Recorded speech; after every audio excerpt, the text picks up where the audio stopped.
তথ্য উপদেষ্টা মাহফুজ আলম এবং স্থানীয় সরকার উপদেষ্টা আসিফ মাহমুদকে মন্ত্রণালয় থেকে বাদ দেওয়ার জন্য ডক্টর মোহাম্মদ ইউনূসের সাথে সাক্ষাৎ করে আজকে দাবি জানিয়েছেন বিএনপির মহাসচিব মির্জা ফখরুল ইসলাম আলমগীর।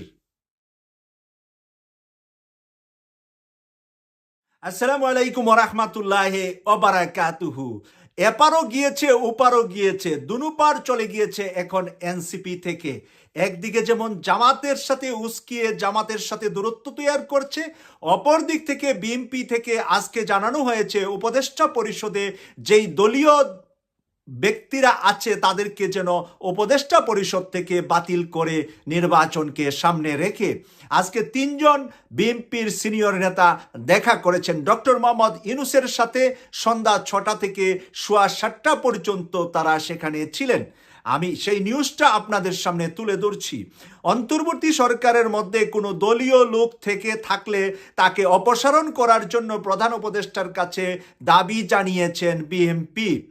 একই সঙ্গে আসন্ন নির্বাচন নিরপেক্ষ এবং সকলের কাছে গ্রহণযোগ্য করতে এই মুহূর্ত থেকেই অন্তর্বর্তীকালীন সরকারকে কেয়ারটেকার গভর্নমেন্টের আদলতে নিতে হবে বলে মনে করেছে বিএনপি।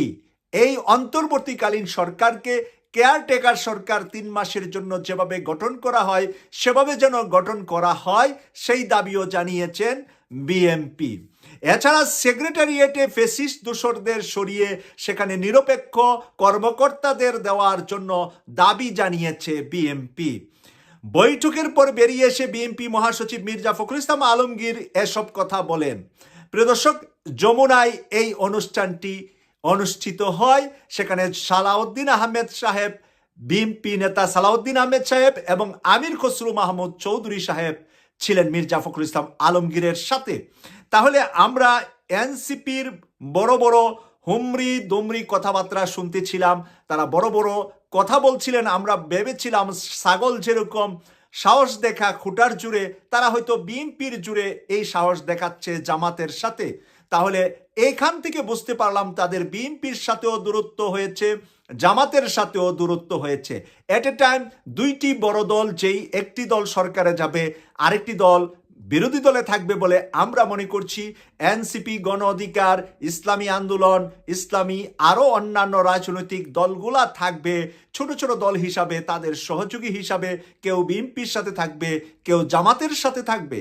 কিন্তু সেই এনসিপি আজকে এমনভাবে ছিটকে পড়েছে যে তাদের ভাষা বর্ণ ব্যবহারের কারণে বিএনপি থেকে আমরা আগেই জানি যে ইশরাকের মেয়র হওয়া নিয়ে আসিফ মাহমুদের সাথে তার বিশাল দ্বন্দ্ব হয়েছে।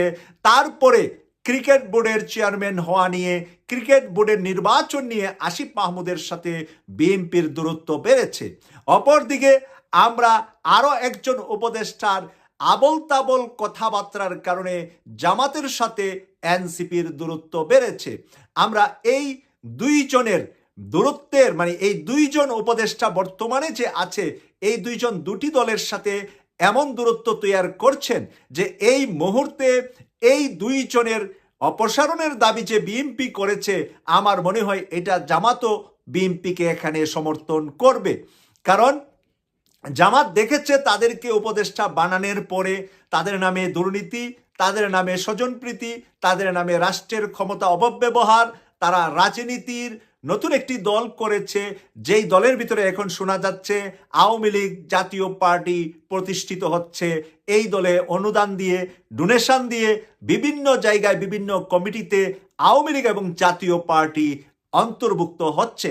তাহলে আগামী জাতীয় সংসদ নির্বাচনে তারা ইনডাইরেক্টলি আওয়ামী লীগ এবং জাতীয় পার্টিকে প্রার্থী করছে। সেই জায়গা কিছুতেই জামাত এবং বিএনপি মেনে নিবে বলে আমি মনে করছি না। তথ্য উপদেষ্টা মাহফুজ আলম জামাতের সাথে যতটাই দূরত্ব করেছে, এখন দেখা যাচ্ছে এনসিপির বিভিন্ন নেতারা নিজেরা দুর্নীতির সাথে জড়িয়ে এখন জামাতকে সবক দিচ্ছে। এখানে নাসির উদ্দিন পাটোয়ারি বলেছে আজকে জামাত রাষ্ট্র ক্ষমতা যাওয়ার প্রশ্নই আসে না। তাদের রাজনৈতিক দর্শন, অতীত আচরণ, স্বাধীনতা মানচিত্র ও জাতীয় চেতনার পরিপন্থী।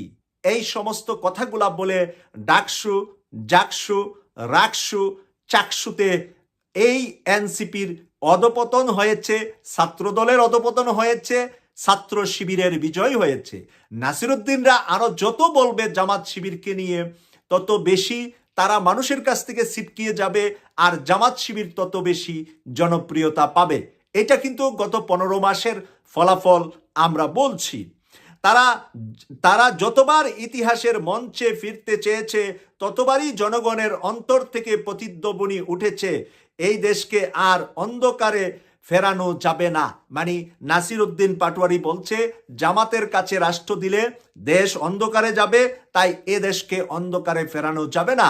এই নাসিরুদ্দিন পাটোয়ারির নামেও আমরা নতুন গাড়ি উপহার, এলাকাতে মানে শত গাড়ি নিয়ে শোডাউন, বিভিন্ন কিছু আমরা কিন্তু শুনেছি, জেনেছি, আপনারাও জানেন। এখন ভূতের মুখে রাম রাম শব্দটা শুনতে মানুষ চায় না। এখন এই সমস্ত কথা বলে জামাতের ক্ষতি যতটুকুই হবে আর না হবে, নিজেদের পায়ের নিচ থেকে যে মাটি সরে যাচ্ছে।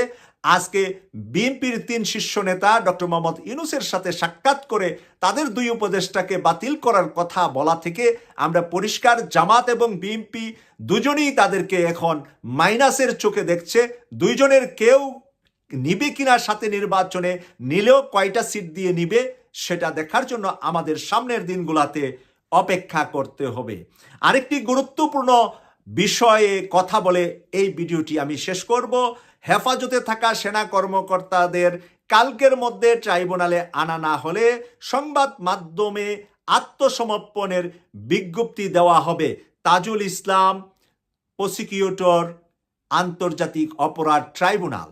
সেনাবাহিনী থেকে জানানো হয়েছে 15 জন চাকরিরত কর্মকর্তা তাদের হেফাজতে আছে। 10 জন অবসরপ্রাপ্ত কর্মকর্তার দায়িত্ব সেনাবাহিনীর নয়, এই কথা সেনাবাহিনী সাংবাদিক সম্মেলন করে বলেছে।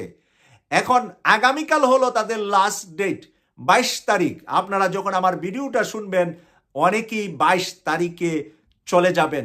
এই 22 তারিখে তাদের সর্বশেষ ডেট আন্তর্জাতিক অপরাধ ট্রাইব্যুনালে হাজির হওয়া। 22 তারিখ বিকেল 4টা পর্যন্ত বা 5টা পর্যন্ত সময় আছে। তাই আগামীকাল 22 তারিখ কি নাটকীয়তা ঘটে বাংলাদেশে তা দেখার জন্য আমরা সবাই অপেক্ষা করব। সেনাবাহিনী থেকে বারবার বলা হয়েছে অপরাধীদের শাস্তি তারাও চান। সেনা প্রধান ওয়াকারুজ্জামানও জুলাই সনদ অনুষ্ঠানে সংসদ ভবনে হাসি খুশি মুখে উপস্থিত ছিলেন। তাই আমরা মনে করি সেনাপ্রধান ওয়াকারুজ্জামান সহযোগিতা করবেন তাদের বিচার, ন্যায় বিচার, এবং যারা শহীদ হয়েছে, জীবন দিয়েছে, অপরাধীদের বিচারের মাধ্যমে শহীদদের প্রতি ন্যায় বিচার করা হবে, এই প্রত্যাশা করছি। আমি সৈয়দ মাসুক, লন্ডন থেকে। আল্লাহ হাফেজ।